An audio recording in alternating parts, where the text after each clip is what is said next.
Kimmel Theodore Roosevelt 3 night on the high desert was always cool, the dry air allowed cooling off from the higher temperatures of the day. From a high of 75, it was already down to 60 and would probably drop to 50 by morning. Dr. Adamson said that the IMS was operating on the assumption that the Harmony people had no suspicions about the pending raid. Furthermore, he said he was quite sure the INS had not detected their night escape. Peter shuffled behind, encouraged along by Sarah and Dr. Adamson. The bald man's progress was a sequence of staggers. Each one concluded before he fell to the dirt road by the thrust of his other foot. Yet he refused to take anyone's arm. The turrets with sagebrush in the middle wound over Aloe Ridge. The Navajo stopped to allow the stragglers to catch up. Looking back towards Harmony, Ryan saw the headlights 43, mark Kimmel another half-mile and they arrived at the old mine, a mere depression in the ground with a few upright timbers. Cody led them across its rocky tailings. He told them that from here their hike would be in open country, no roads. The moon provided just an owl-light to illuminate the sage in shades of grey, light sand, dark bushes, darker shadows. The only sounds that disturbed the silence were the crunching of boots on pebbles and the scraping of pants of an occasional bush. The smells were of sage, the dust raised by Peter who stumbled ahead of him, and an occasional whiff of tea tree. They descended into an arroyo, smooth with blown sand. This was the rendezvous point for their supplies. Ryan was introduced to Teddy Loop and 3 llamas. They already carried the clothing and camping gear of the Harmony people. Ryan watched as Cody added his sleeping bag and pad to the pack of 1 llama. He judged their bulging packs held sufficient gear and food for several days. Cody handed him the halter of a llama and saw many vehicles where the gravel road intersected the main highway. With arms around each other, Sarah, Dr. Adamson, and Peter stopped and stared at the gathering army. Why was the inn so convinced there were illegal Mexicans hiding in that pristine facility? Ryan had seen no evidence that any more than a few people were using the facility. Not one of the food servers or people in the geodesic dome had appeared Mexican. Yet both the IMS and buyer had been at the facility yesterday when he had come for lunch and both had acted oddly. In contrast, Sarah, Peter, and Dr. Adamson seemed relaxed. Maybe they had a few extreme views, but that didn't mean the INS had the right to collaver them. Still, Dr. Adamson had been pretty quick with that license plate business and Ryan suspected his old friend Ben knew more than he was letting on. Things did not add up. Introduced it to him as Boomer. 4 years ago, in his last break before launching Sanitas, he had hiked with llamas. Using them to pack into a remote area in New Zealand, he had found them to be intelligent-footed creatures with personalities similar to dogs. During that hike, he'd discovered that they made a twittering sound when startled, avowedly at a night when Oiled Boar found the camp. Approaching Boomer, Ryan petted his neck and talked to him. The animal's ears hinged forward and back. His large brown eyes watched the man holding his rope. Depending on their size, llamas were able to carry 40 to 60 pounds of supplies. Each llama was saddled with a frame weighing about 20 pounds to which 2 saddlebags were hung, one on each side. They would provide no help to Peter Jones, whose shuffle slowed the group's escape. Ryan was surprised that neither Cody nor Teddy had provided a horse for Peter. The group formed into a procession, Cody leading, Teddy looped at the rear. For support, Peter leaned against Boomer's pack. Everyone else slowed his or her pace to accommodate Peter's shuffle. After a quarter mile, they found a rock ledge and climbed out of the ravine. For the next mile they traveled across a treeless, bushless, rolling terrain of exposed rock. Waves of ruddy sandstone glistened in the light of the waning gibbous moon.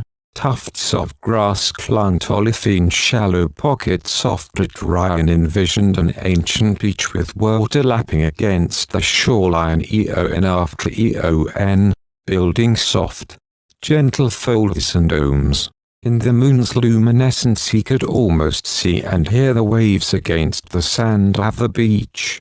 A few million years ago, the continent had sunk and the sand was molded into rock. The marks of the undulations preserved under the pressure from tons of water.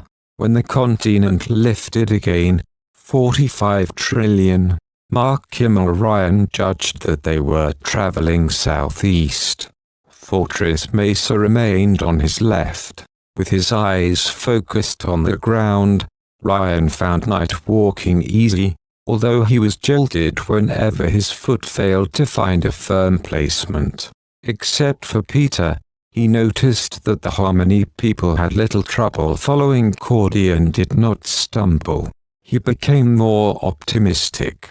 After the next wind, any trace of their passage would be forever lost. He continued to wonder why there was no horse for Peter. So far the terrain was not beyond a horse's capability. Cody slowed them twice as they transitioned from one huge slab of stone, through a gully, and onto the next. The group continued, strung out over the length of a football field. Ryan placed a hand on Peter's shoulder to encourage him. The struggling man smiled in return. 10 paces ahead, Sarah strode across the barren ground as if hiking were a part of her being. He drifted back to his earlier conversation with Ben, where had his passion gone. He enjoyed the challenges of business, but passion did not belong in business. Passion was for young idealists. Sarah was an exceptional woman. Although she was gorgeous, he was not drawn to her sexually as much as to her inner beauty. It was as if she had something to communicate and he was waiting to receive it. Oh, well, however this turned out, it would be an adventure. Maybe he'd find a little passion.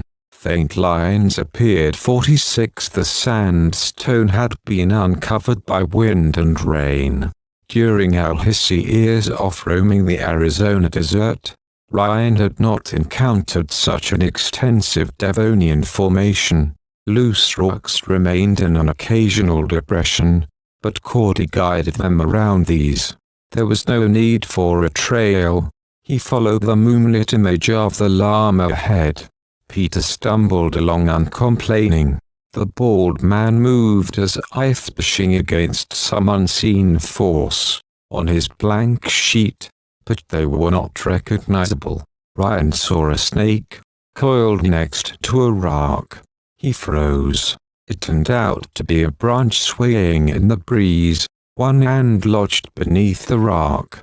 He stepped into something soft and his left boot disappeared. His momentum carried him forward and his other foot found solid rock. He stumbled out of the dust pocket with a boot full of fine particles. He paused to dump out the dirt. At the southwestern slope of the mesa, with Harmony well out of sight, they reached a scattering of trees and bushes. Dr. Adamson walked over to Ryan and pointed east. Go that direction with Peter and Sarah. Teddy and I are going south, to leave a false trail. Cody will rejoin you in a few minutes. Ryan handed Boomer's rope to Cordy. The 3 men and 3 llamas headed down the slope. After a short distance Ryan lost track of them in the junipers. He led Sarah and Peter 100 yards to hard ground. Cody and 2 llamas returned by a circuitous route. The Navajo took advantage of the moonlight to obliterate all signs except the tracks leading south. Then Cody led them east through a juniper-dotted, rock-strewn landscape. After a while, they switched to the north and began to climb. They were strung out, single file, along the trail, Cody out in front, his arm around Peter Jones. Ryan was at the rear. He left a few paces between himself and Sarah, as he needed the moon's light to see the uneven ground.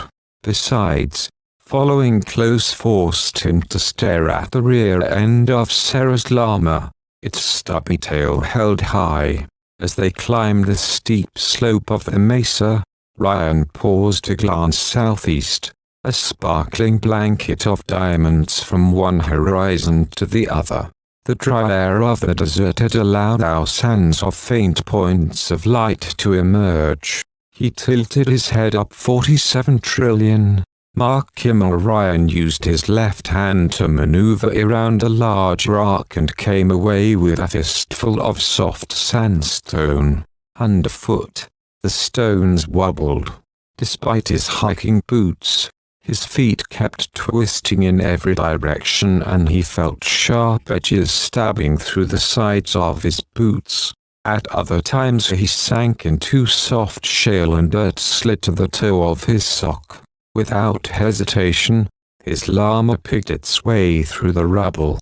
Boomer seemed to say, "Hurry up. What's the big deal?" Ryan saw why horses were not being used. The moon was overhead, so the mesa's rim cast no shade on the floor of the gulch, but each rock had its own shadow that required some examination before placing a foot.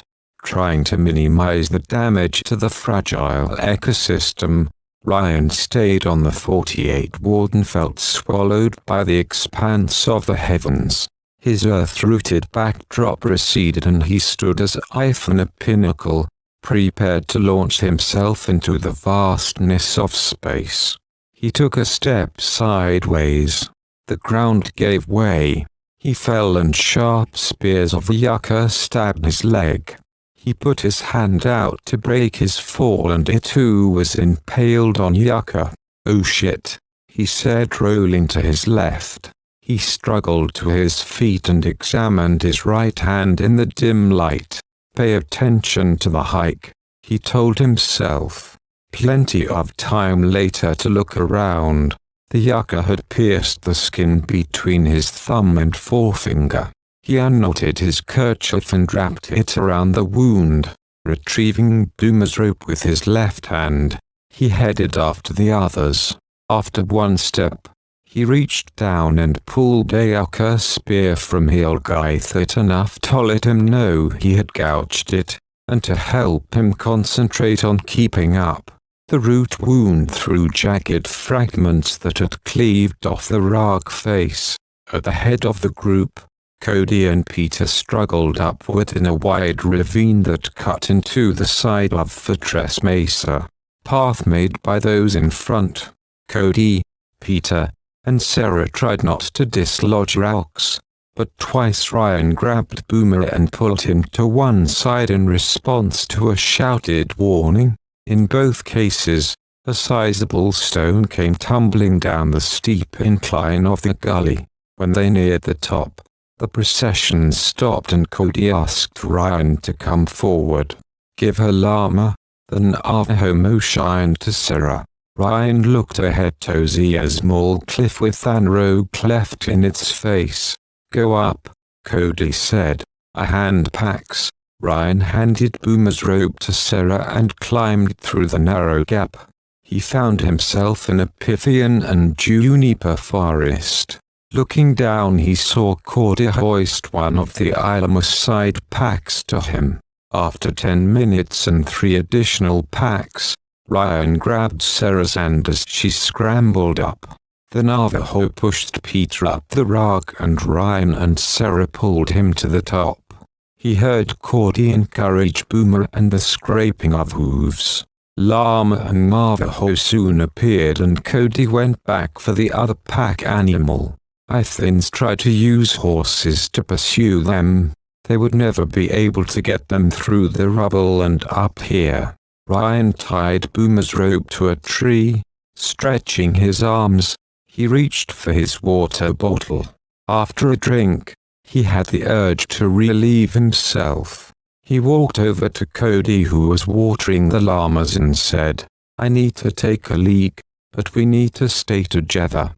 Where do you want me to go?" "Go there." 49 trillion. Ryan walked a few yards to the edge of the mesa. He listened to the sounds of his footfalls against the marvelous silence. In the city a constant hum pervaded everything, sometimes near, sometimes distant, always present. It was always quiet in the wilderness. As he relieved himself onto the rubble, far below, he glanced. "Mark Kimmel, how are you doing?" Ryan asked Sarah. "I have problem." She was on the ground, examining her left foot. "What?" I said. "My boot created a blister." Ryan dug into his pack and handed her a package of moleskin. She eyed it and Ryan's hand wrapped in his kerchief. "I'm not familiar with this," she said, examining the material in the dim light. "Here, let me show you." Ryan used his pocket knife to cut a square from the sheet of soft flexible material and applied it to her heel. In the dark he could feel that she had a long narrow foot. When she had readied her boot she said, "Well, let's be going." With that she arose and lifted her backpack. He smiled at her use of the less formal phrasing. Ryan reached for his pack and flinched. His hand was swelling. He grabbed Boomer's rope and said, "What do you say, Boomer? Let's be going." "How are you with Peter's discussion of yesterday?" Sarah asked as they started out. "I've thought about it." Ryan tilted his head left. He was 50 upward. The utter blackness of the pavilions contrasted with the charcoal grey of the starlit sky. The night sky always seemed black, until you saw a tree silhouetted against it. Tonight the stars seemed even more brilliant than usual. After 3 hours of hiking, his vision had become accustomed to the dark.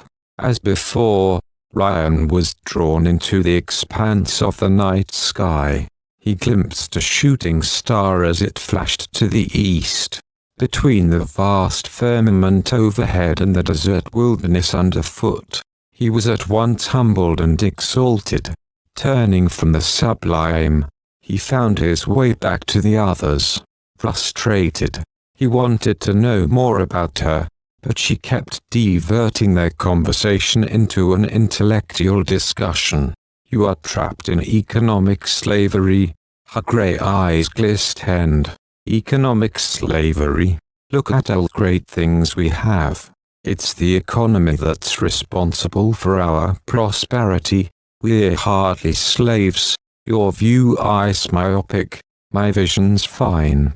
There is nothing wrong with prosperity, until it becomes an end in itself. Consuming and accumulating have become the primary goals of people in America, yet huge numbers of others in this world are occupied with just survival. Americans must recognize this disparity and its consequences. Okay, I'll admit that we consume more than our fair share, but that's probably not going to change.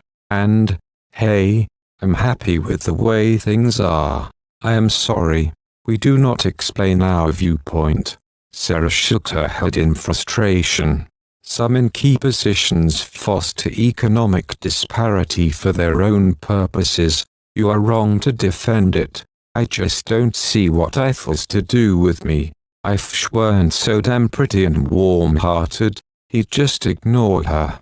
Despite your success at cocooning, these things do touch you," she said gravely. "Cocooning?" he reacted. "What do you mean cocooning? Insulating yourself?" failing to recognize the broader reality. Hey, it take care of me family and employees. That's as much as I can do.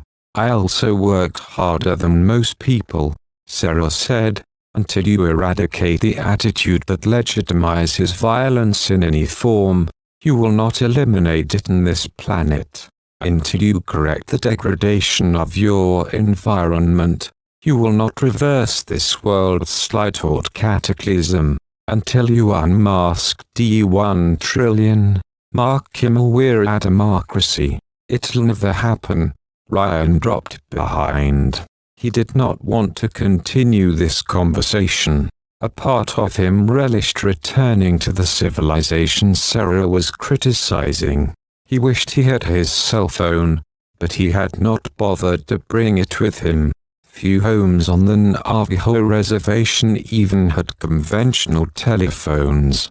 The nearest cell phone transmitter was probably in Gallup or Cortez, way out of range.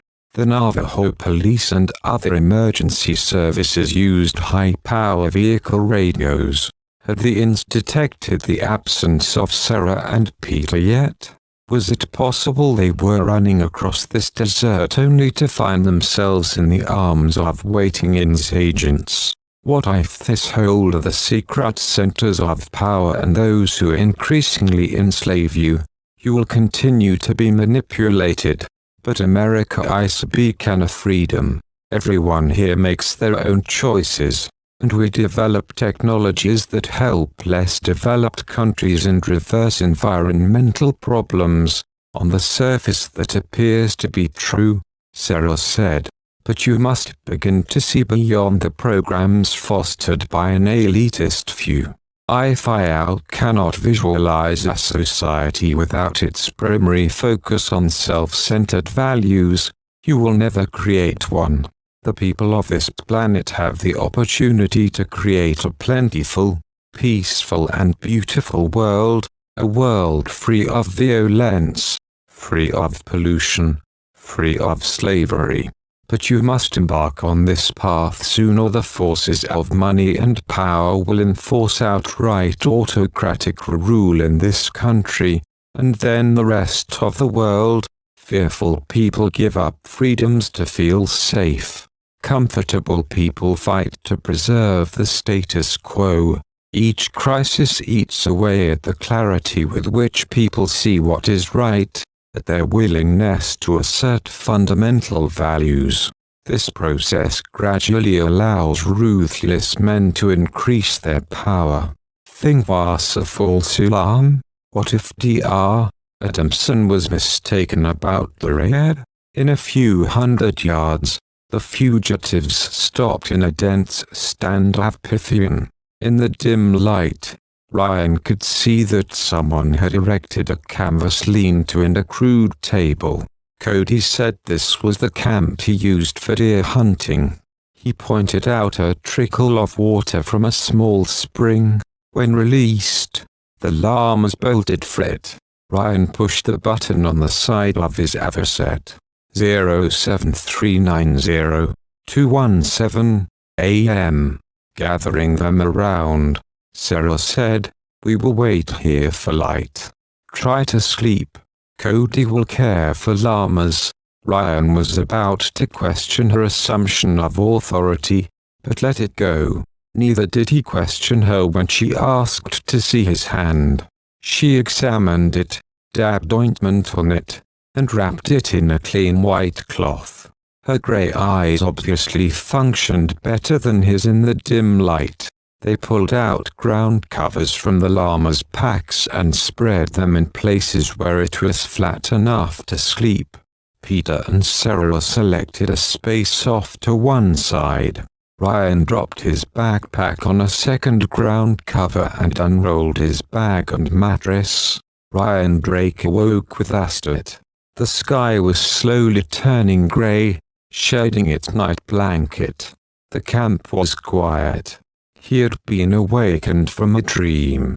Nick was in his office, leaning back in his chair, ballet loafers resting on the top of Ryan's desk.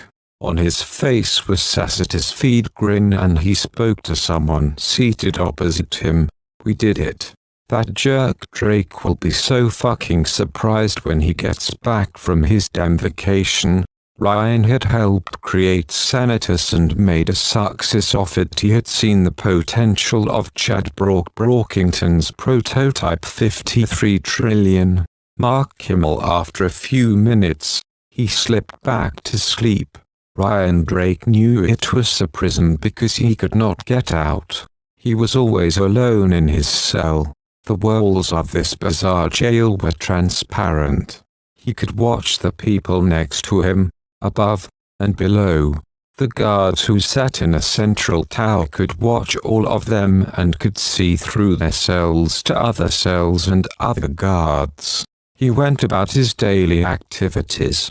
He got up at home, went to his office, drove his car, and flew on airplanes. Yet he never left the prison. The cells were without sound barriers. As he went about his activities, he could hear others make observations. He reacted to their censure and modified his behavior. In turn, he commented on their activities and took delight in his ability to influence their actions by his judgments. He and his friends in 54 instruments predicted their success, and convinced 3 venture firms to invest in developing them into a real business. At the time of the initial money, he had negotiated a $500,000 purchase of shares for himself plus the stock options due a seasoned miracle-working CEO. The National Bureau of Standards had located a facility in Boulder, Colorado in the 1950s. In the 1970s, the National Center for Atmospheric Research and the National Atmospheric and Oceanic Administration had located in Boulder. Brock conceived a way to use the excess computing and communications capabilities of these facilities to construct a worldwide pollution monitoring system based on Sanitas's instruments. When Sanitas's instrument business had proven itself and they sought investors to fund the Global Watch system, it had purchased $5 million of stock, at triple the price the original investors had paid. Having paid that high price, Nick thought he deserved special treatment. The adjacent cells helped each other conform to the ever-present gaze of the guards and the other prisoners. From time to time, the jail walls faded and he was in his office in Boulder. However, the feeling that others were watching and judging did not leave him. Ryan startled awake and looked around. Had he heard something? No sound from the llamas, just the absolute stillness of the desert at night. His hand throbbed, but he turned over and was back asleep in a few moments. 55 trillion. For so, what do you think of that Harmony bunch? Raul Viejo, Immigration and Naturalization Service agent from Phoenix, leaned against the hood of his vehicle and puffed on a macanudo. He felt expansive in the early dawn. Everything was on plan. Never did get what that blonde bitch was saying. Bunch of missionaries. Louise Litchfield, the regional director of the Bureau of Indian Affairs, took a swig from his thermos. All one noise theory perfect for this setup. Those buildings are real weird. Lots of underground rooms to hide people. Right, the place don't look like no smuggler's hideout. But it will when we're through rummaging around. Viejo gave the side of his vehicle a hard kick. They'll be explaining their way out of this for weeks. Like I said, for a perfect setup.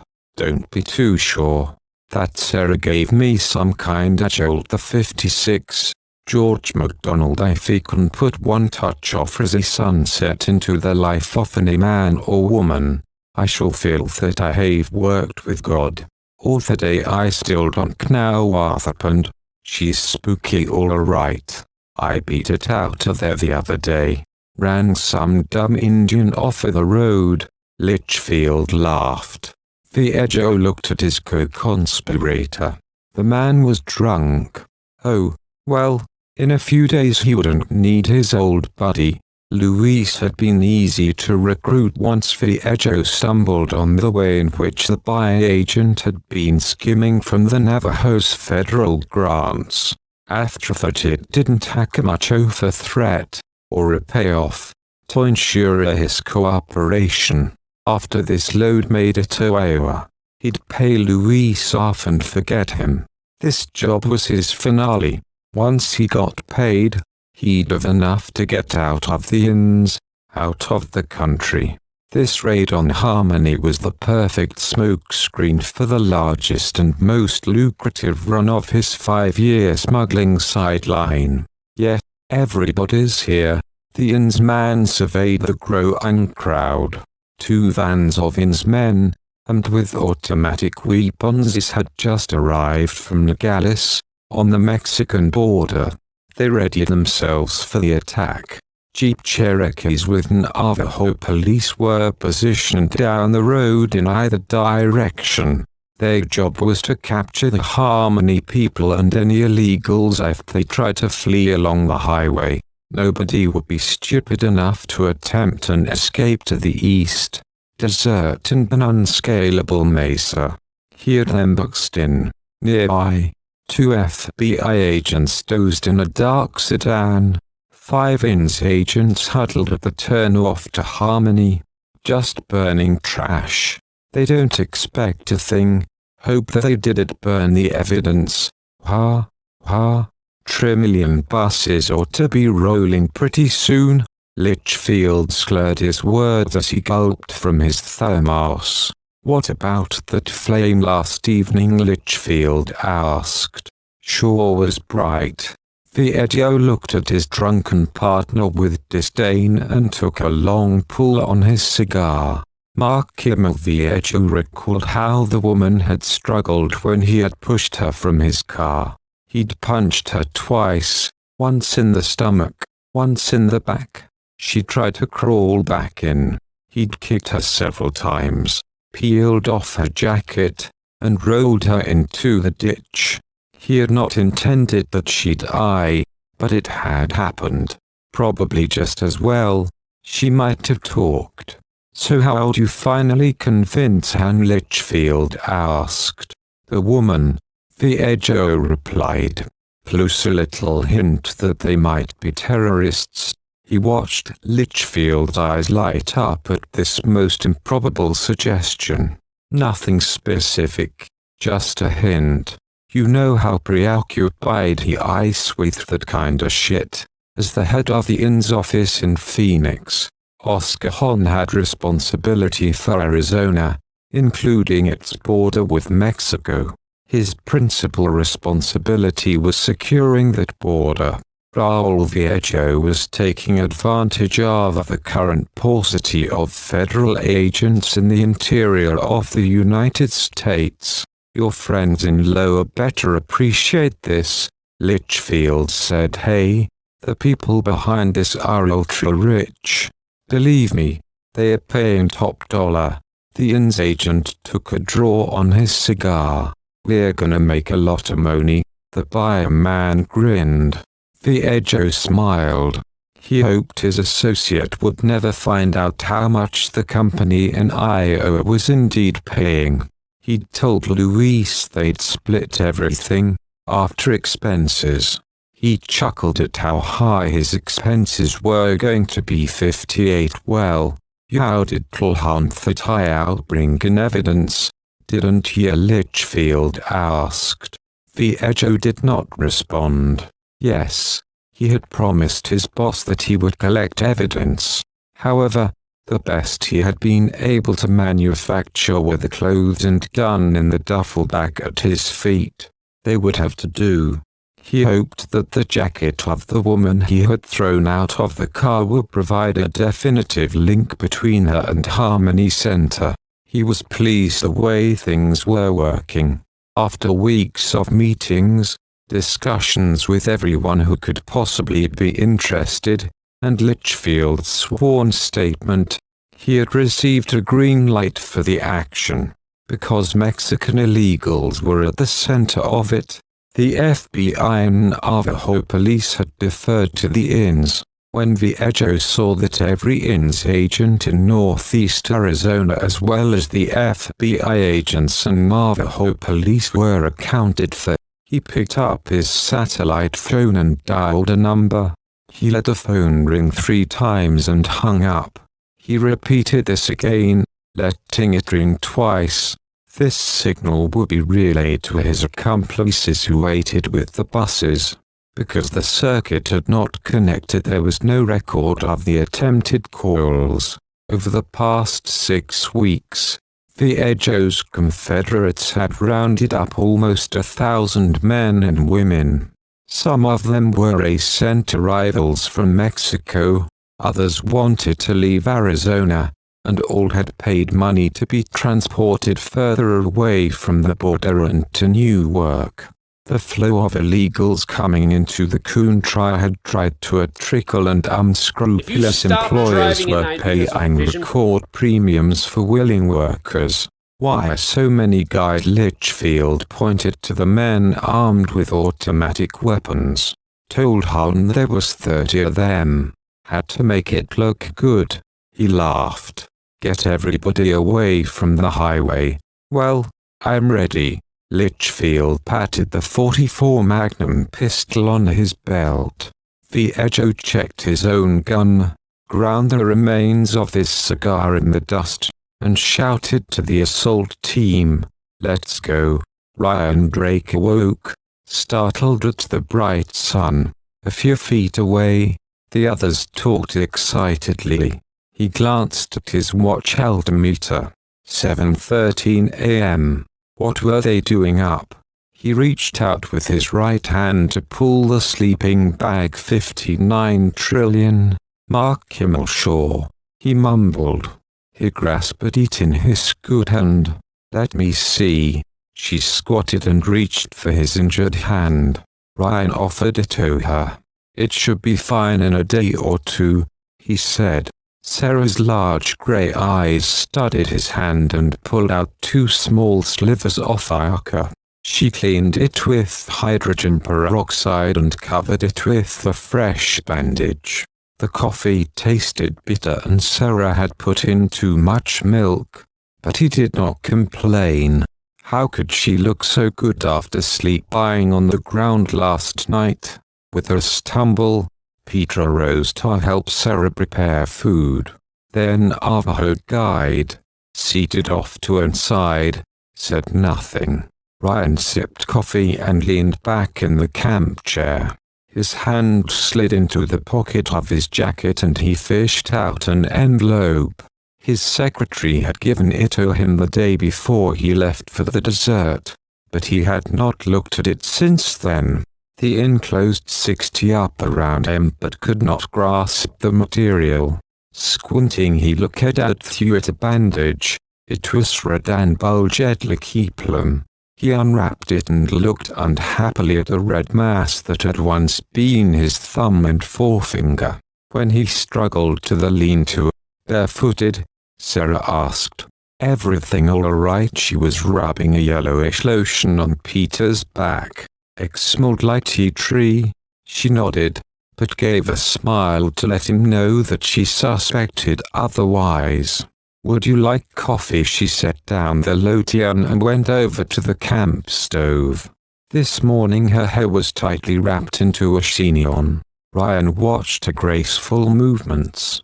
Through bleary eyes he glanced at Peter. He too seemed wide awake, resting his elbow on one of his books. Cody sat watching the others. Sarah returned with Amagoff steaming liquid, can with milk. Sheet was torn from a spiral notebook, ragged edge. The words were printed. "Dear Senor Drake, thank you very much for your help. My children are safe. I feeling better and will return to work Monday.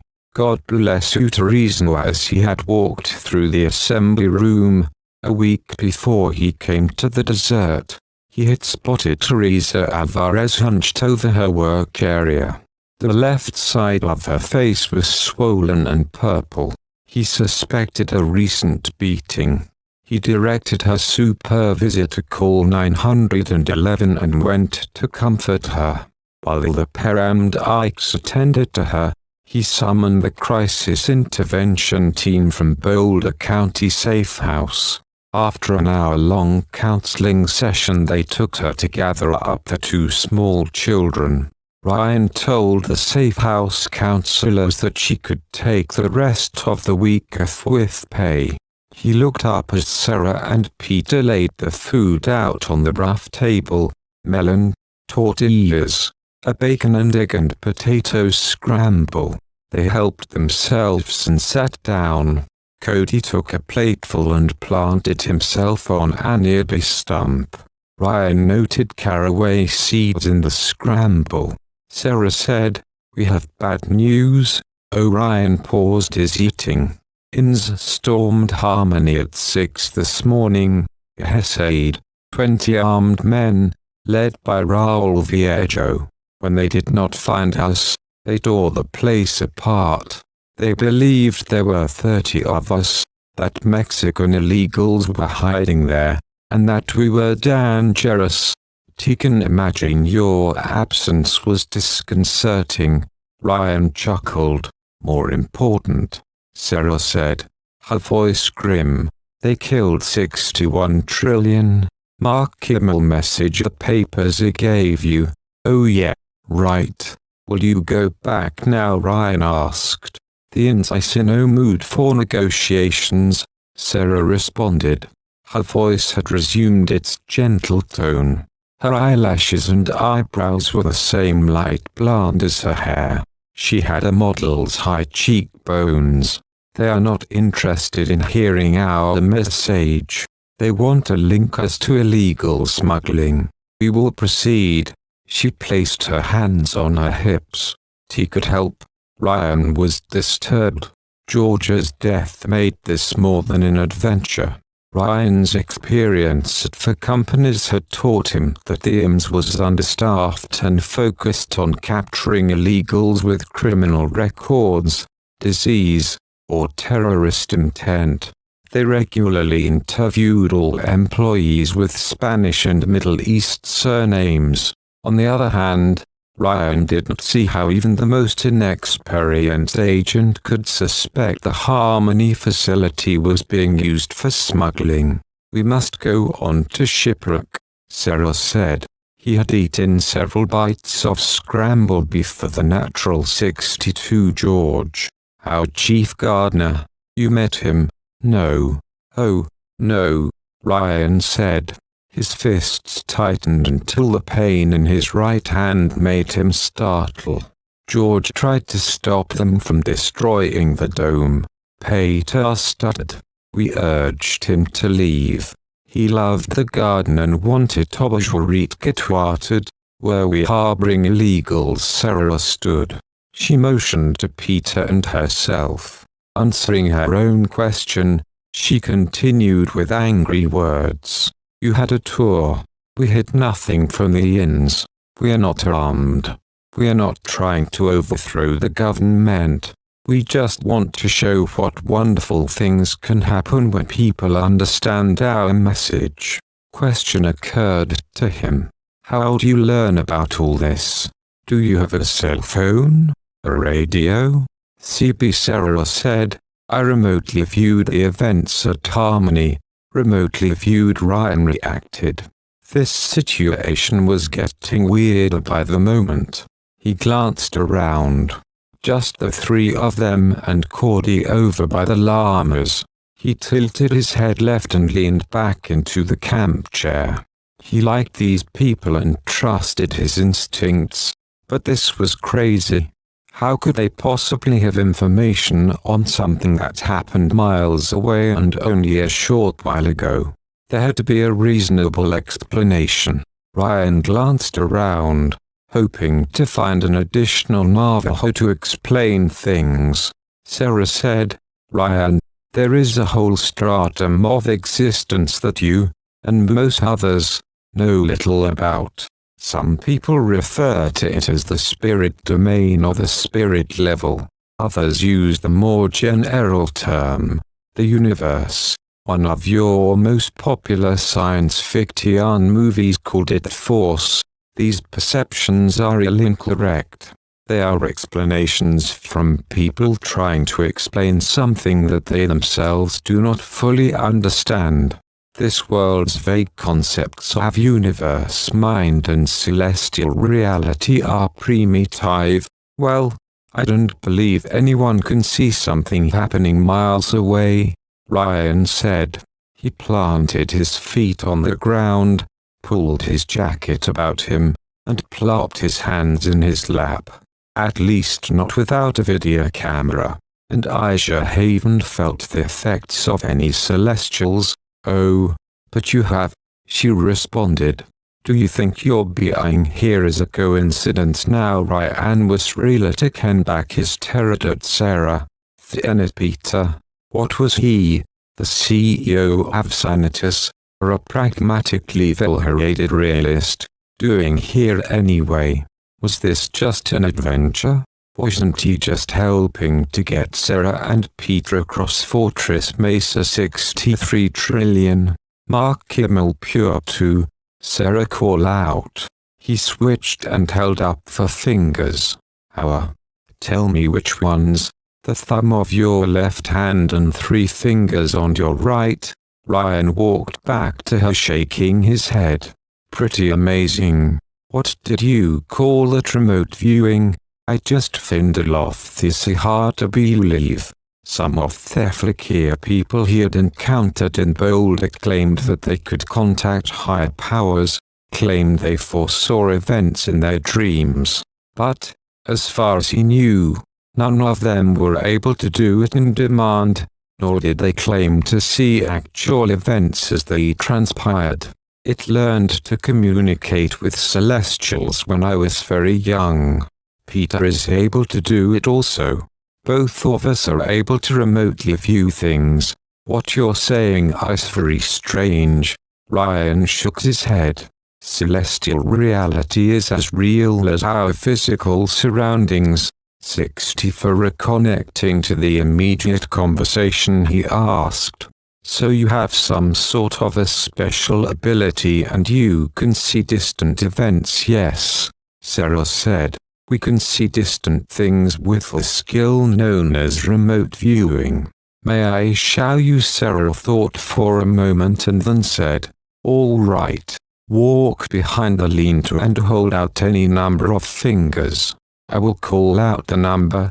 After stumbling to his sleeping area and putting on his shoes, Ryan did as he was asked. He held up 2 fingers, shielded from Sarah's view. He also made sure that neither Peter nor Cordy could see them. Sarah picked up a rock. You understand the structure of atoms, electrons orbiting a nucleus. Although this physical world appears to be solid, it is predominantly space. Things are not always as they seem. She tossed the rock and hit the trunk of a nearby tree. The noise startled a bird resting on a branch and it fluttered away. He'd encountered ardent women before, ones dedicated to saving the environment or to animal rights. Could he have a relationship with a woman as intense as Sarah? As he learned more about her, he could see that her beliefs were as important a part of her as her Nordic beauty. Did he even want to have a relationship with someone who believed she talked to spirits? Celestials are everywhere. They are intimately involved in your daily life. Ryan did not reply. He just studied his 2 companions. Do you really believe that something as wonderful as this planet functions by itself? Sarah asked. This is the result of billions of years of hard work, Ryan said. Now, you're going to try and convince me that celestials control physical things? 3 Yes, Celestial beings use both direct intervention and evolution to accomplish physical ends, Sarah said. They are able to take primal space energies, put forces in motion for materialization, and then let evolution take over. From time to time they adjust the natural process. It is a symbiotic relationship. That is how the Celestials created this beautiful world. It didn't just happen by chance. What proof do you have? Ryan's head tilted right. What we have told you is true, Sarah said, whether you believe it or not. She looked at him with clear and wavering eyes. It was that look, which never faltered, that convinced him that she might be telling the truth. 65 trillion. Mark Kimmel lies. Miles away, he saw the sandstone cliffs of another mesa and towering buttes in the distance beyond that. For as far as he could see, there were no roads, buildings, or power lines, only shades of brown and red. Overhead, a shiny speck winged its way westward, probably the Denver to Los Angeles flight. He had taken it many times, looked down on this bleak landscape, and thought what a desolate place it was. From the air, sparse trees marked higher elevations and shadows traced the occasional deep canyon that wound its way across the desert's otherwise smooth surface. From 30,000 feet, mesas looked like irregular cookies that some giant baker had plopped on a beige baking tray. Sunshine broiled them into formations of stark beauty. The white man had willed this worthless land to the Navajos. The largest tribe in America controlled an area the size of West Virginia, eking out a meager living. Many lived without electricity, most without phones or paved roads. 66. But how do I now that the IMS really raided your facility last night? You saw the lights of their vehicles near Harmony. You said you would help us cross this mesa. By the time we reach the other side, you will have your proof. Cody informed them that they would need to hike about 6 miles to the only point where they could descend. They discussed it and decided that the thick growth of Pythian and juniper would shield them in southern Sussetisark Plain.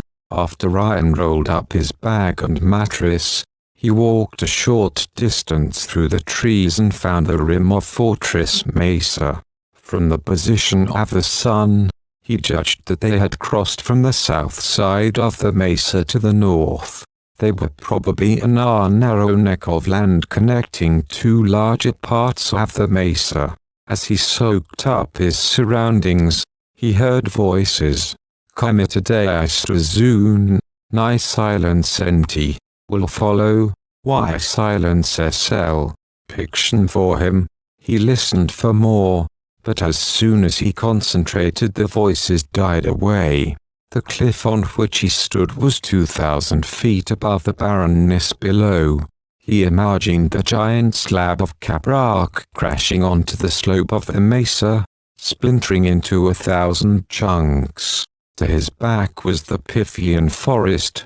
In front, space. This was his idea of spiritual. His son, Darren, and daughter, Danielle, loved the outdoors. As a child, Danielle was better than her brother at catching fish, although she refused to touch them. One time she hooked a large trout. When she saw how big it was, she insisted that it was a mummy and demanded her father put it back. Now, they were both grown up with lives of their own. He wished one of them had come to the desert with him. A bush behind him rustled.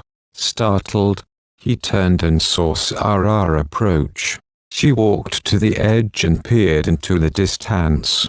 I have learned to love this desert. He can see the buttes at Monument Valley. Ryan pointed to the northwest. There, on the horizon, I think it's one of the most beautiful places on Earth. We drove through Monument Valley. It is breathtaking." The two of them stood together for a time, drinking in the stark beauty of the panorama. Then they walked back to Cordy's camp and cleaned up all traces of their occupancy.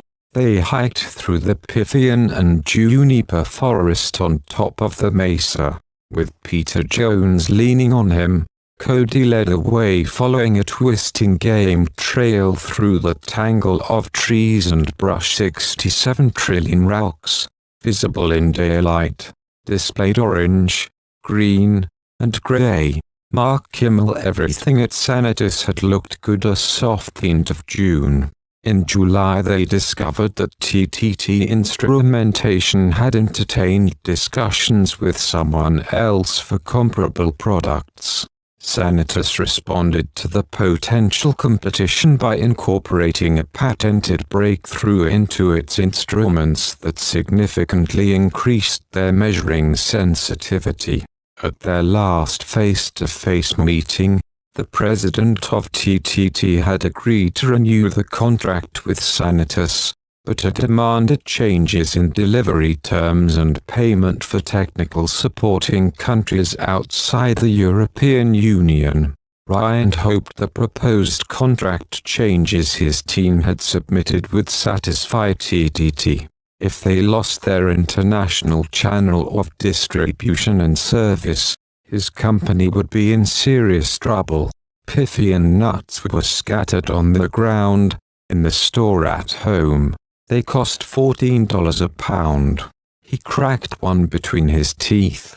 Its sweet taste flooded his mouth and he searched for another. 68 lichen salad, a sure sign of a milder climate than the desert floor. Red wildflowers, Azurgenii, Indian paintbrush, dotted the landscape. The llamas lowered their heads to graze on the tall grass. While they saw no deer, their scat was everywhere. Animals like these would not survive the hot summers on the desert floor, yet they appeared to thrive at this higher elevation. After 3 hours, they paused for lunch.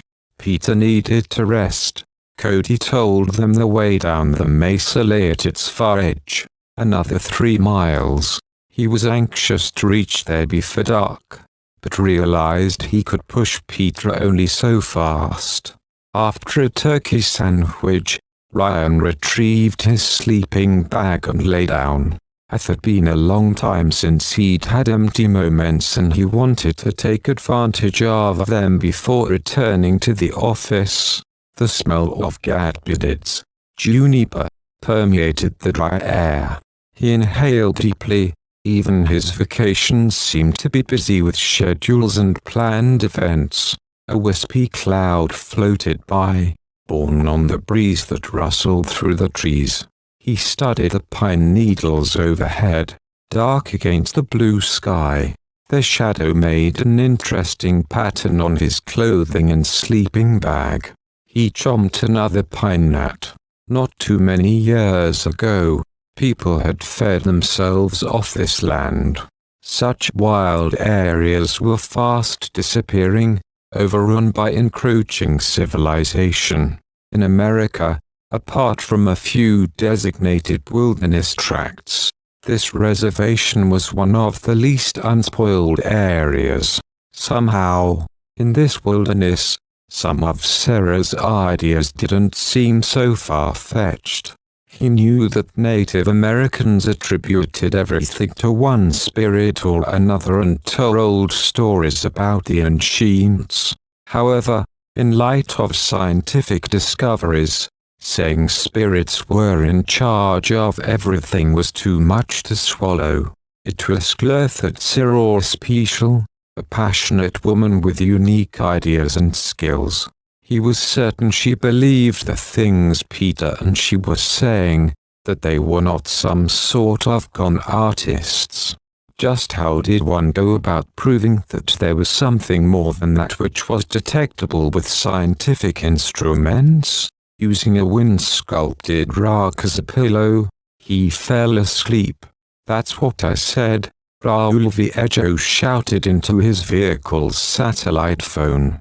Attacked me. He wasn't a Mexican number this I struggle.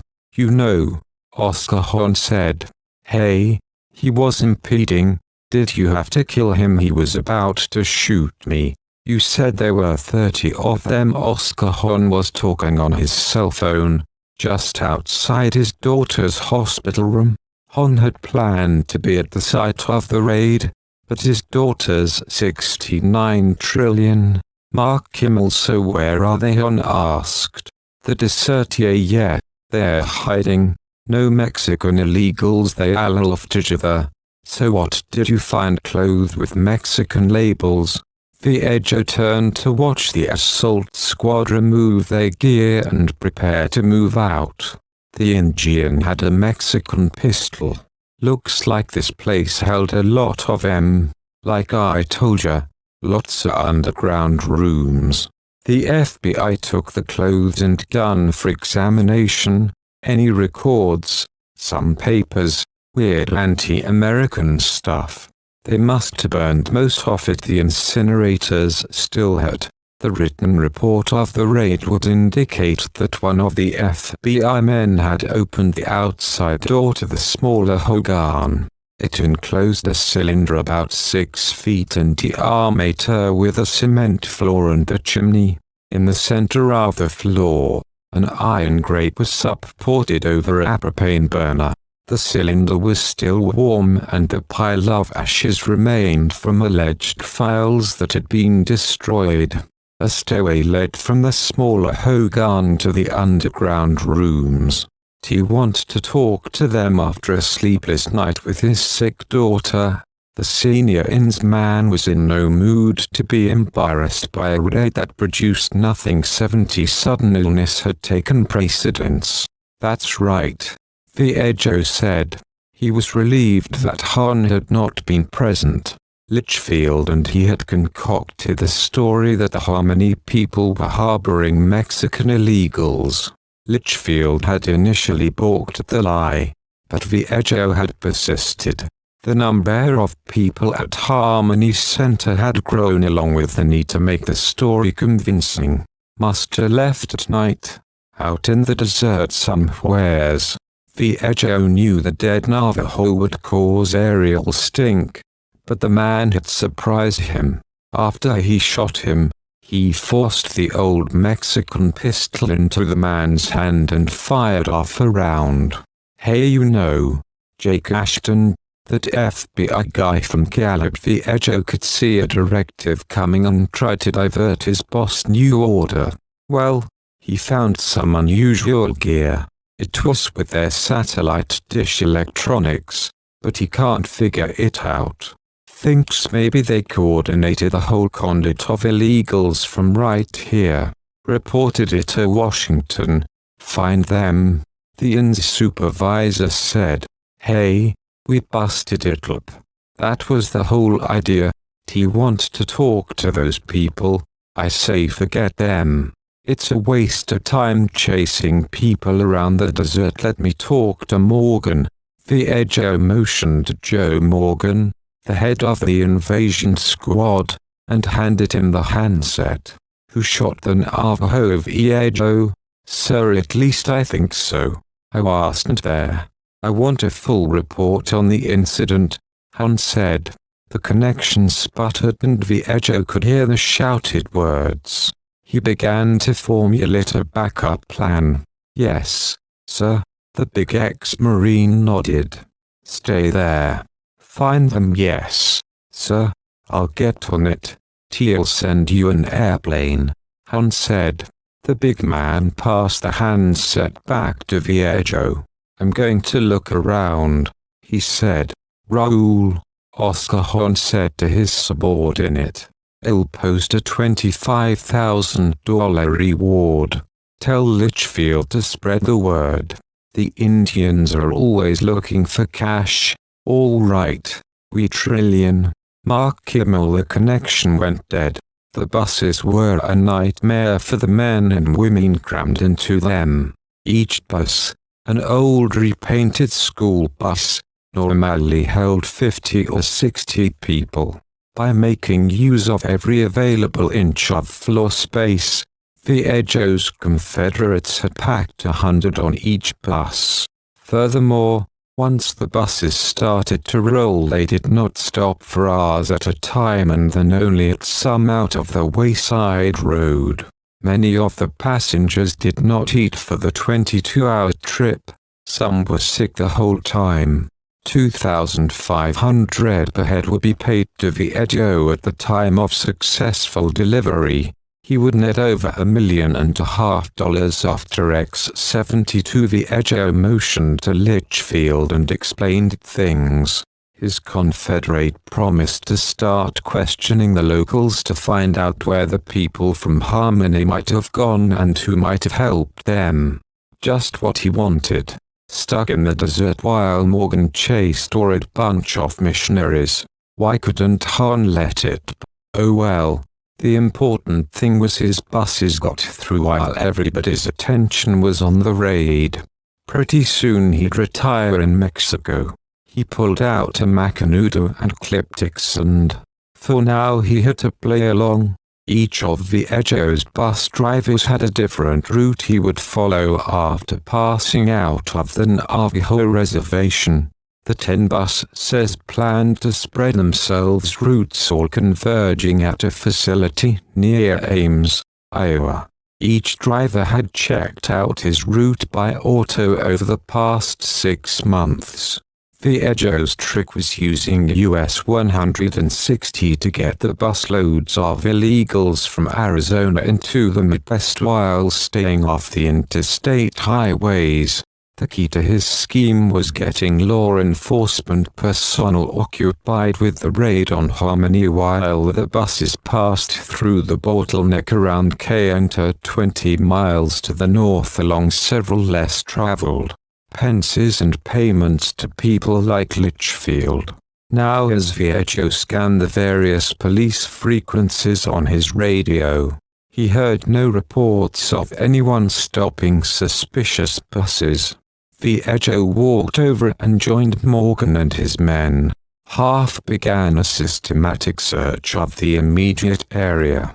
The other half of them set out on the road to the old mine Trillion. 5 startled awake. Ryan Drake sat up. He blinked his eyes a couple of times and checked the time. He'd slept a half hour. He focused on Peter Jones and said, "Sure. What about the universe?" He stuttered.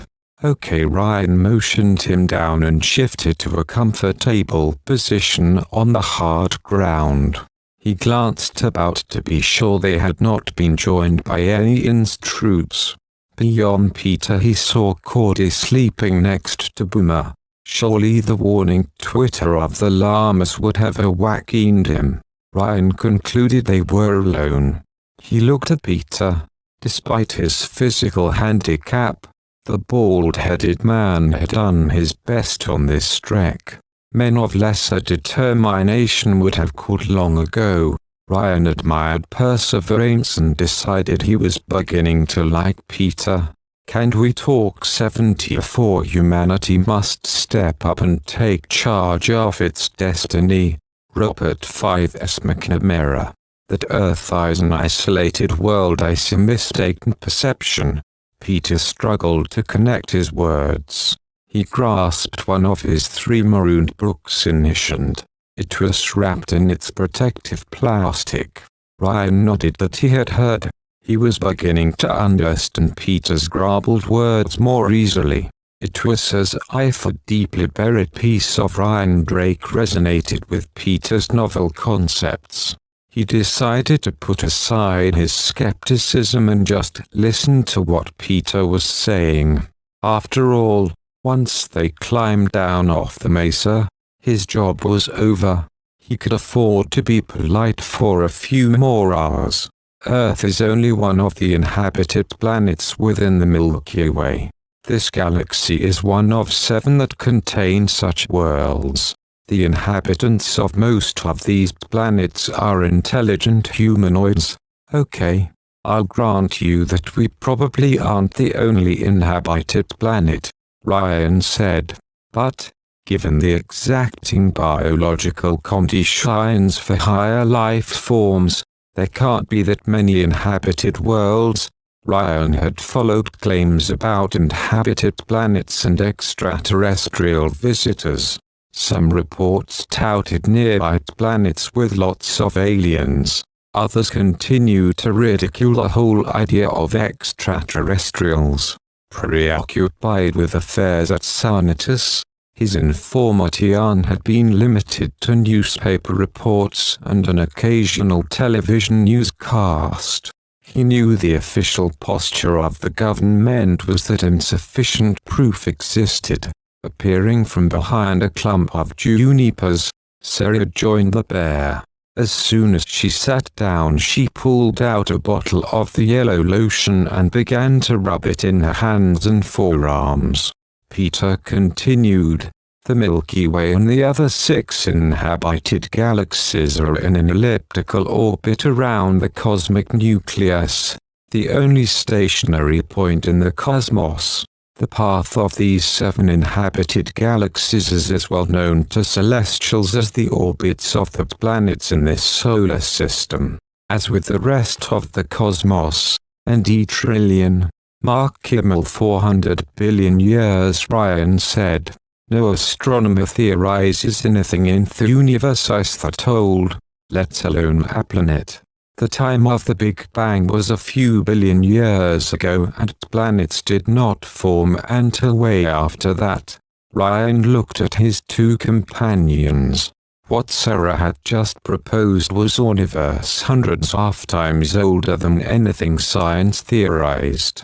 Where did she get these outrageous claims? Then he reminded himself to remain open. The initiation of the universe happened long before the so-called Big Bang. Peter stuttered. "Your astronomers calculate that explosive beginning based on regression analysis. What they are really observing is the universe's current respiration cycle, not the true onset of the universe of time and space. Your scientists' quest for knowledge is only a few hundred years old," Sarah said. "Could not they be mistaken?" Ryan did not reply. He was still wondering if the universe could possibly be 100 times older than astronomers calculated. "Think of it," Sarah said. Her enthusiasm bubbled like a pot ready to cast its contents onto a hot stove. There are 7 galaxies that are ubiquitously inhabited. Within their swirling star 76, these 7 galaxies are currently in an expansion phase, but not as the result of some Big Bang. Rather, it is the periodic respiration of the cosmos. Peter set his book down and used his right arm to depict the elliptical orbit of the galaxies about the cosmic nucleus, his left hand. Then he showed the Milky Way and the position of the Sun on one of its spiral arms. The far side of the Milky Way faced the cosmic nucleus. Sarah said, "Celestial beings began materialization of this region of our galaxy about 1 trillion years ago. The oldest planet is about 400 billion years old. Clusters are trillions of worlds of intelligent material beings, trillions of inhabited planets." Ryan glanced from Sarah to Peter. Both were intent on his reaction. "That's more than Star Trek," he joked nervously. Discussions like this troubled him. Although he would never admit it, he always felt uneasy trying to grasp grand concepts and huge numbers. He remembered someone telling him an interesting way to conceptualize 1 trillion. Given that 86,400 seconds passed in a day, it would take almost 32,000 years to accumulate 1 trillion seconds. He had accumulated a mere 1.5 billion seconds to his most recent birthday. 1 trillion was a really big number. But Sarah and Peter were throwing trillions around as if he was supposed to comprehend. Big numbers reminded him of discussions of the United States budget and all those dollars the government spent. First Sarah and Peter had told him there were spirits all around them and talked about communicating with them. Then they had insisted that celestials were in charge of a physical evolution. Now it was a huge number of planets and dates long ago. Ryan was comfortable with new concepts, dealt with them all the time, but this stuff was really stretching credibility. Beyond these 7 inhabited galaxies are millions of others that do not yet contain life, Peter said. Ryan held up his hands and skeptically surveyed his companions. So, what makes you think you know all about this? Oh, now. More celestials. Peter pointed to his book. In here. What is that book anyway? The cosmic book. High trillion. That book contains universe truth, Sarah said. The truth of who you are and why you are. In it are the details of that which we have but touched upon. Mark Kimmel. Ryan nodded. He did not know Sarah well, but he would not betray her secret. She glanced at Peter and then back to him. We are from Phantia. Never heard of it. Dis. Another planet. Sure. Come on, Sarah. Give it to me straight. He could not resist a small laugh. We are from a planet named Phantia. It is a different world, many light years away. Fine. So tell me, where are you really from? He had trouble getting the words out in a polite tone. This whole thing was degenerating into nonsense and he had little patience with fools. Phantia, Sarah said again, pronouncing it like Phantia. She checked to make sure he heard a word. Ryan, we are from a different world. His eyes confirmed that she was the same person he had met a week ago. Been with for the past 2 days, maybe some radical ideas, but otherwise pretty normal. Her words did not compute. 78. Let's take a look. Ryan motioned for Peter to hand it to him. The bald man hesitated, looked at Sarah, and carefully unwrapped the book. He passed it to Ryan. Ryan opened the heavy tome and tried to make sense out of its unfamiliar characters. They appeared to be some sort of hieroglyphics. What language is this? Peter and Sarah looked at each other, ends as though they had taken a collective deep breath. Sarah said, Ryan, I am going to tell you something that we have divulged a few, capturing him with her large grey eyes. She continued, it is most important that you treat this information with respect and not discuss it with anyone until the appropriate time. He knew those crazy ideas had to come from somewhere, he said with a smile. But, I'm not buying you from another planet. No way, we traveled trillions of miles to get here. Sarah spoke patently, as if she were a teacher giving him a geography lesson. We arrived at Harmony less than a year ago and are just now becoming acclimated to your planet. You're kidding, right? His head tilted left. This happened in the movies, in sci-fi books. He couldn't be out here with aliens. His heart raced. Listen, I've been around, you know. I've traveled all over the world, met weirder people than you two. I wouldn't have gotten very far if he believed stuff like this. He folded his arms across his chest. In a calm and measured voice, Sarah said, what I have told you is true. We are not from Earth. We are from Phantia. As I was listening to a friend regale him with an implausible story, he folded his hands behind his head, leaned back against a rock, and said, okay, where's your spaceship? Sarah ignored his question and said, Earth ice undergoing a period of rapid technological evolution, but the normal balance of forces is not present. You possess technology in advance of the proper celestial foundation. This ice causing grave imbalances and will lead to a terrible disaster if not corrected. Other planets, like Phantia, have been able to navigate through such periods of intense change without self-destructing. That is because we had a cosmic foundation. At home, we found ways to integrate economic abundance and advancing technology with celestial reality, found ways to overcome violence, found ways to advance without destroying our planet or enslaving its people. Could they indeed be from another planet? If it were true, it would be wonderful. He did it by that extraterrestrials worth trillion. Mark Kimmel, while he heard what Sarah said, what struck him most was that they might be the words of a being from another planet. If what they were saying was true, he was involved in a momentous event. He was having a conversation with someone from another planet. No one spoke or moved. Ryan could feel their focus on him. Sarah scooted closer and said, "You have noted the difference in our eyes.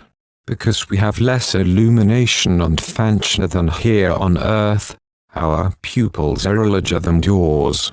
Our planet is further from our sun.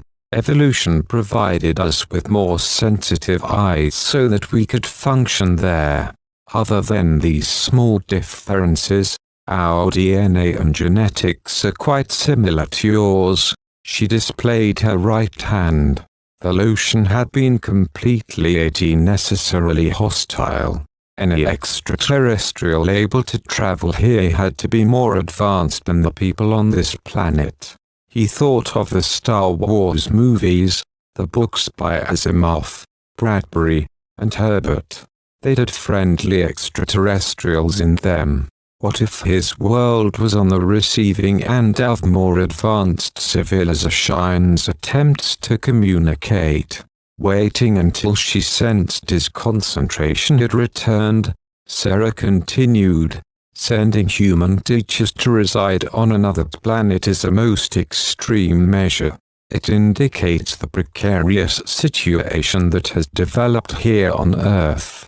It is time for this planet to undergo an awakening and emerge into its rightful place in the cosmos. A wondrous future awaits you, if we are successful. Disaster looms if we're not.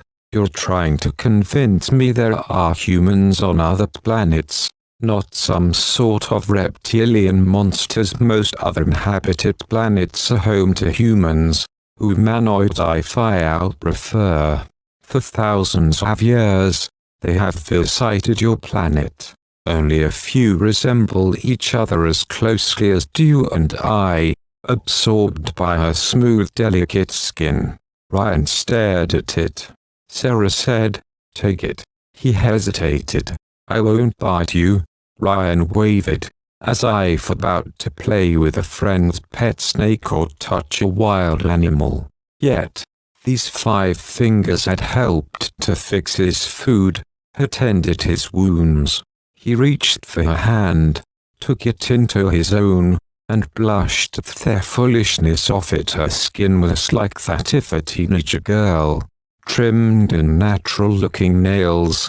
Few wrinkles. Fine blonde hair covered the back of her hand. 81 trillion. Her fingers were slightly longer than his, slightly thinner.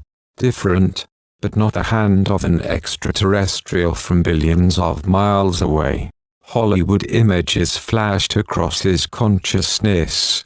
Vicious creatures intent on destroying humanity. Ghoulish insects feasting on their human captives. He thought about E.T. and close encounters and the possibility of friendly extraterrestrials. But those had not looked human. Those did not have skin like a teenage girl, and blonde hair. Still holding Sarah's hand, Ryan asked, I fly from an extraplanet. How can your DNA and genetics be similar to mine without attempting to withdraw her hand? She said. Once you agree that the cosmos is orchestrated and friendly, it is easy to accept that such well-designed patterns would be used to produce material beings on many planets. Even humanoids that look different employ the same basic DNA and genetics. Most of them are warm-blooded and breathe an oxygen and nitrogen mix. Okay, your hand's a little different, he said. Does that prove you're not from Earth? Look at my eyes. Have you ever seen eyes like these in Mark Kimmel? People from this planet. I'm from Phantia. Although she spoke in a soft voice, her gaze did not waver. Ryan remained unconvinced. He looked at her skeptically. Sarah studied him. He felt that she was reading his doubts. Close your eyes. She clasped his hand. Do not open them until I tell you out. Seeing his reluctance, she said again, go ahead. Close your eyes and relax. At first nothing happened. Just a beautiful woman holding his hand. Then, in his mind he was at the entrance to harmony. The two ruddy beehives, the geodesic dome, the impressive facade of Fortress Mesa close behind. Unlike a projected picture, this view engaged his peripheral vision and he was able to step within it and glance from side to side. With sudden perceptiveness he understood that he was seeing harmony through the eyes of another, through Sarah's eyes. Moreover, he was able to feel her sense of wonderment at seeing her new home for the first time. Wonderment at standing on the surface of a different planet, and the realization shocked him, but a sense of calm comforted him. He resolved to follow her lead and squeezed her hand. The scene changed. He saw harmony as if was suspended from a hot air balloon. The scene had a greenish hue as if he was seeing it through night vision goggles like those he had used in Vietnam. In his mind he glanced about for support, something to hold on to, and tightened his grip on Sarah's 82. The area a little different. A large, soft grey eyes had fascinated him from the first. Now, as he scrutinized them, he saw that the irises were larger than any he'd ever seen in a human, larger like a deer or cat. They were not unappealing, but they were without question larger than normal. He was amazed that he hadn't studied them until she pointed them out. He felt her steadiness and relaxed his grasp.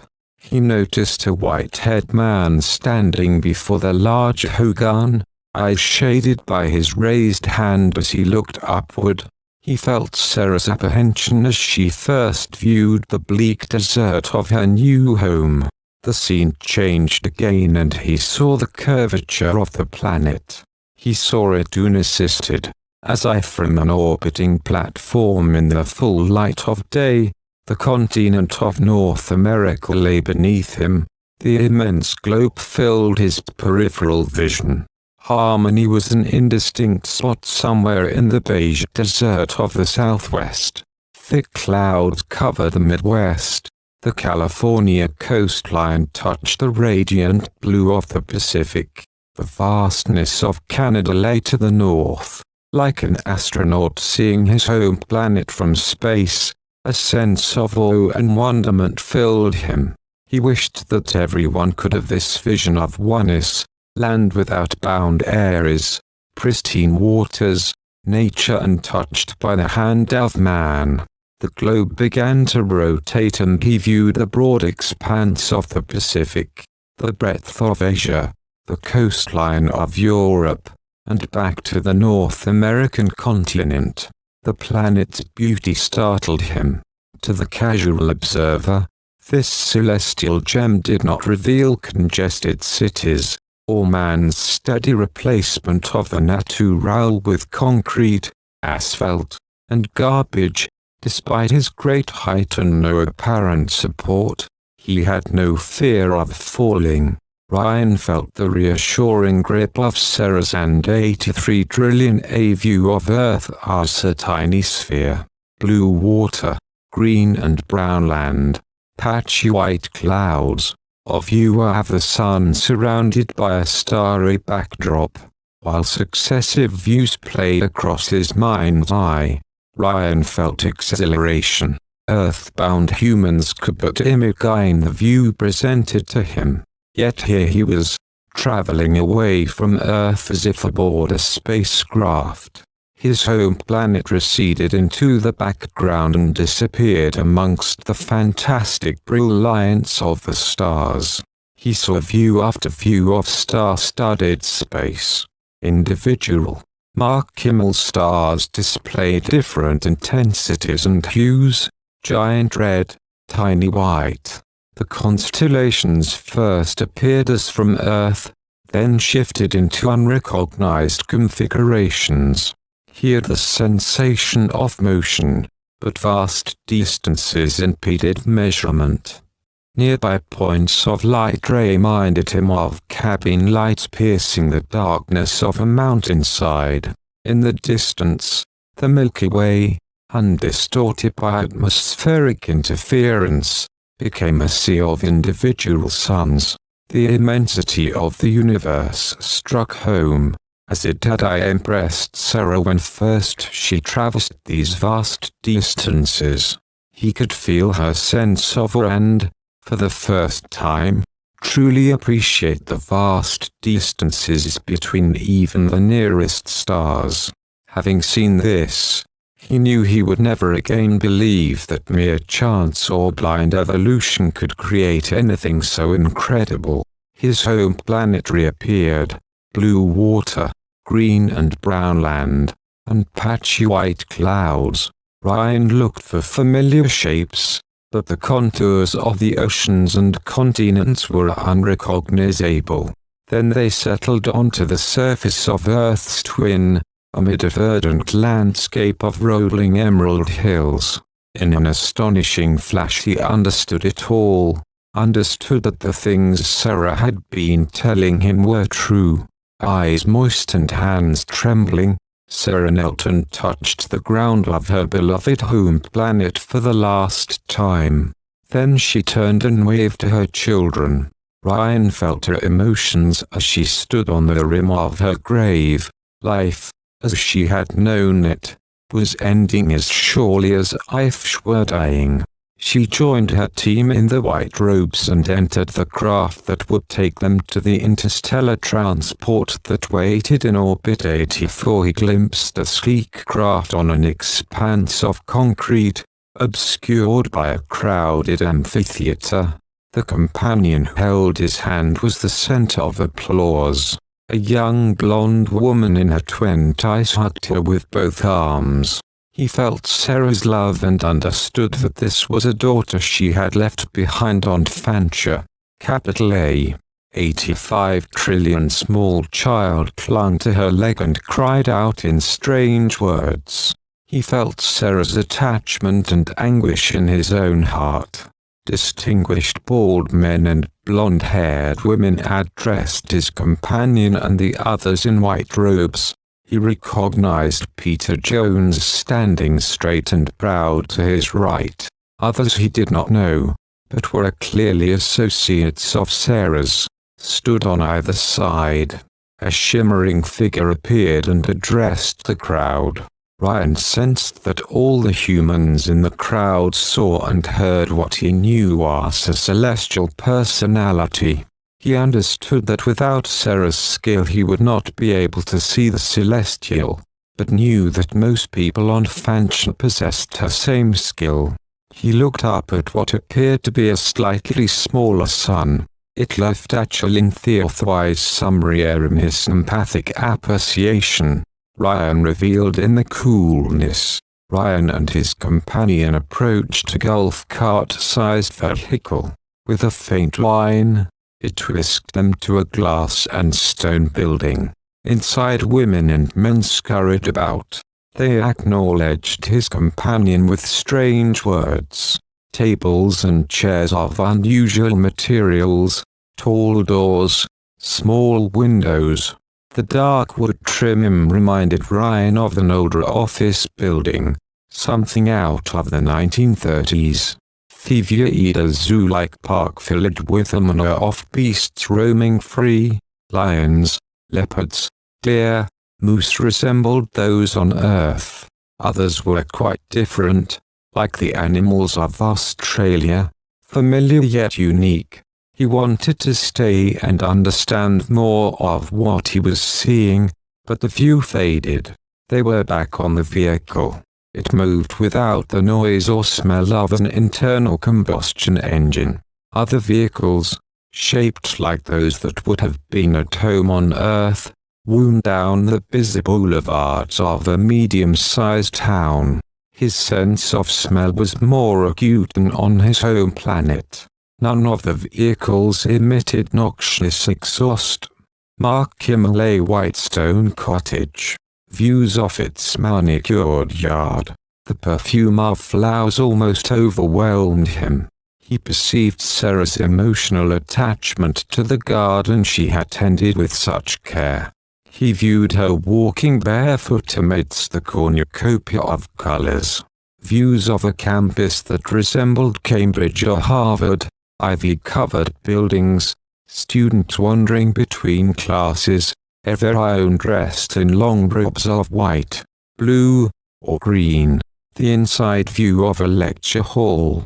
At its front, a passionate Peter Jones spoke strange words to an enthralled audience. A view of Sarah as she had shadowed a great master, learning from his example.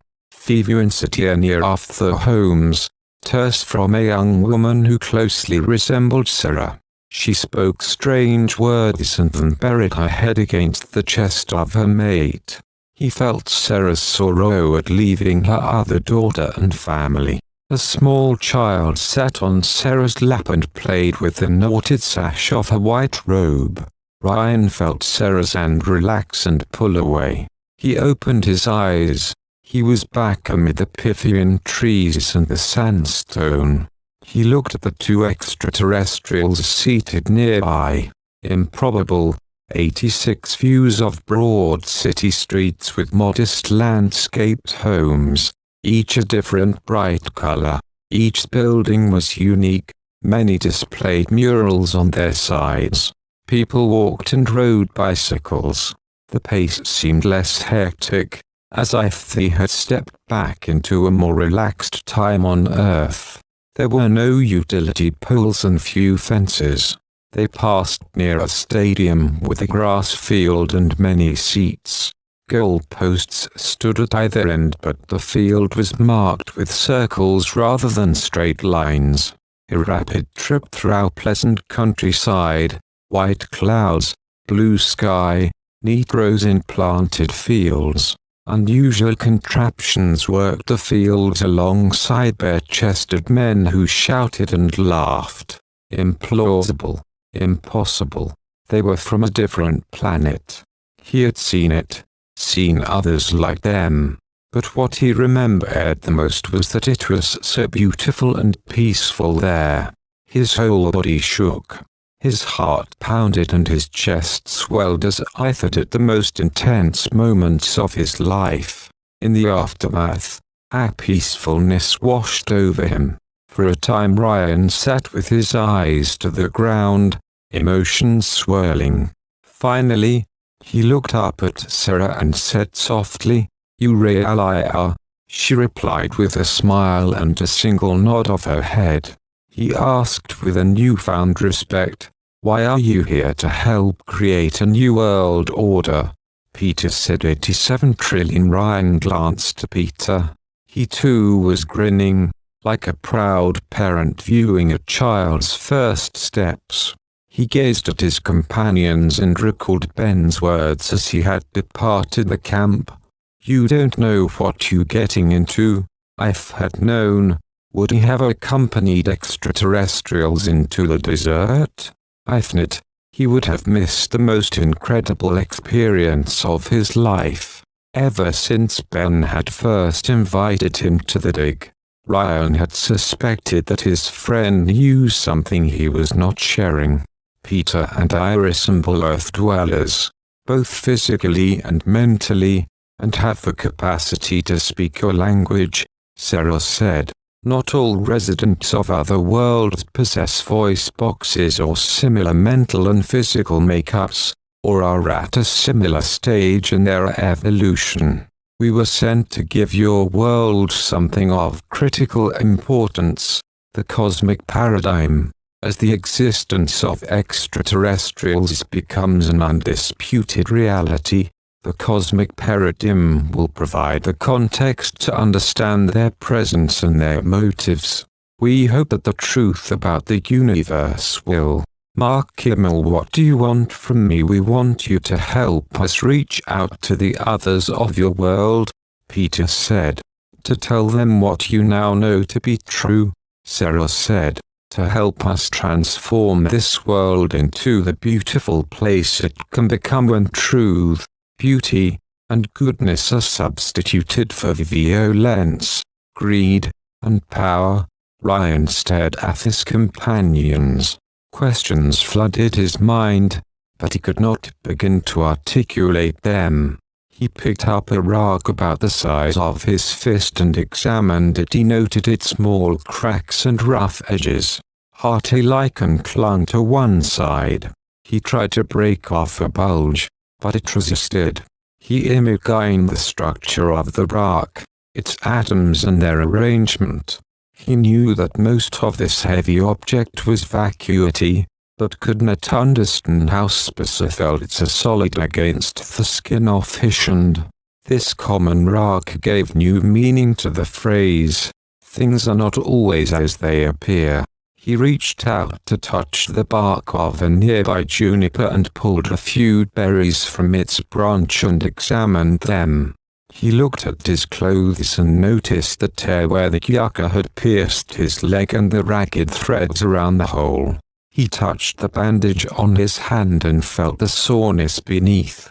"TN a spacecraft," Peter replied. 88. Motivate people along a new path. Motivate them to take responsibility for their actions. Motivate them toward what is good, true, and beautiful. We wish to help set your civilization on a sustainable evolutionary path and prevent the further enslavement of humans and degradation of this planet. With a new appreciation for things he did not previously understand, he looked back at Sarah and Peter and asked, "How did you get here?" "The pictures I showed you were a replay of my voyage," Sarah said. 89 trillion. Ryan digested the information and asked, "Where is the spaceship now?" "After we arrived at your world and had a chance to become acclimated, it was returned to its home planet. You see, we came in transportation piloted by another race. There are people billions of years older than my people are yours. We could not let a spaceship capable of transporting humans so similar to yourselves fall into the wrong hands," Peter said. "The last thing this planet needs is more technology to pull it away from what is important," Sarah added. "What is the name of the place?" he asked. "The name of the place you're from, the planet, is called Phantia.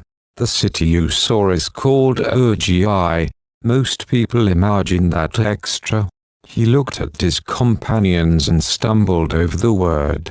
"Extraterrestrials are hostile and very different than us. When crashed extraterrestrial spacecraft have been recovered, their passengers have been treated as hostile," Sarah said. "Most were killed. 10 times past they might have been revered as gods," Peter said. Ryan was keenly aware that very human-like extraterrestrials uttered these words about other space travelers. That your world has been visited by material beings from other planets makes our situation easier in some ways, Sarah said. But only I fear people are told the whole truth. Only if they can be convinced that we are friendly. The way in which people have been taught to fear and hate extraterrestrials makes our presence here very difficult. Mark Kimmel Peter said. Exhausted, he closed his eyes. 90. The pervasiveness of ridicule surrounding UFOs and extraterrestrials is one of the major accomplishments of the covert community and their affiliates in the media, Sarah added. He had known from the beginning that Sarah and Peter were presenting him with a new way of seeing things. At first he had resisted. Now he felt like an open can of sardines. What he had just experienced was incredible, the most incredible thing that had ever happened to him in his life. Before he had merely believed, now he knew. He also knew it would change him forever. He saw that his blank sheet contained a distinct image, the blue water, green and brown land, and patchy white clouds of the distant planet. Courage is being scared to death and saddling up anyway. John Wayne 691. Sarah arose and